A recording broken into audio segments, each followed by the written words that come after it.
गेल हँ एक छौकी लड़ि कऽ बुझलहुँ ने कैले पैसा मंगैया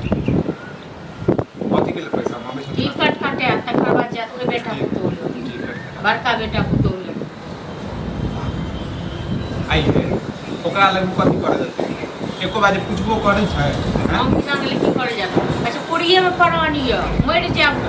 हमर बेटा पुतौह को मुँह देखब एतऽ छलै तखन तऽ केहन बेटा पुतौह एकर दुख नहि फेकै छै देख त्या ने बेटा पुतौह वाला भेलै जे जते करे छै तकरा जे छै तते आदमी तकलीफ दै छै एको बाजी आइ तक जे छै 500 रुपया भेजने होय हालो समाचार पूछने होय जे हमर बाप केहन ये हैं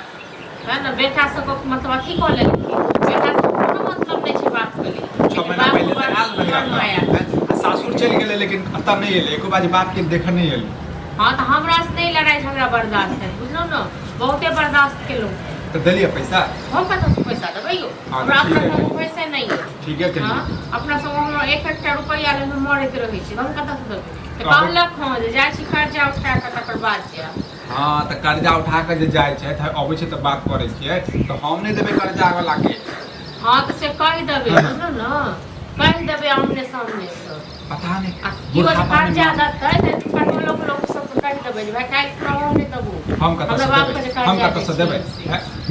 हमरा लेकिन कुछ के नहीं रहै छै एतेक दवाई सब एतेक रुपया खर्च भेलै जेना तेना कऽ अथी भेलै से दिन ई बुढ़बा बिसरि गेली अखन बड़ बेटा पुतौह वाला भेलै हाँ तो ठीक है एते ने धन बात करै छी आ जब ई नाटक सब हैत रोज रोज तऽ हमरा कहै छी नैहर से लेल ना हमरा 2 महीना 3 महीना भेज दिअ हम रहब तऽ सुचैन से एतऽ हम एकदम से तंग आबि गेलहुँ यही हर बात पर नैहर कथी नैहर अबै छै तऽ समझाबै छियै अहाँ केहन समझेबै ने से बुझै छी बुझलहुँ ने कथी करबै कपार फोड़ देबै कहै छी कपार फोड़ देल नहि कहै अबै छै तऽ कहै छै जा के सब जा आ तऽ नहि अभी है तखन अहाँ झूठे कह नाटक कऽ रहल छी हाँ अहाँके सामने मतलब ओतेक हमरा संग लड़ाई करैत रहै छै गरियाबैत रहै छै तखन अहाँ एको बेर किछु कहते नहि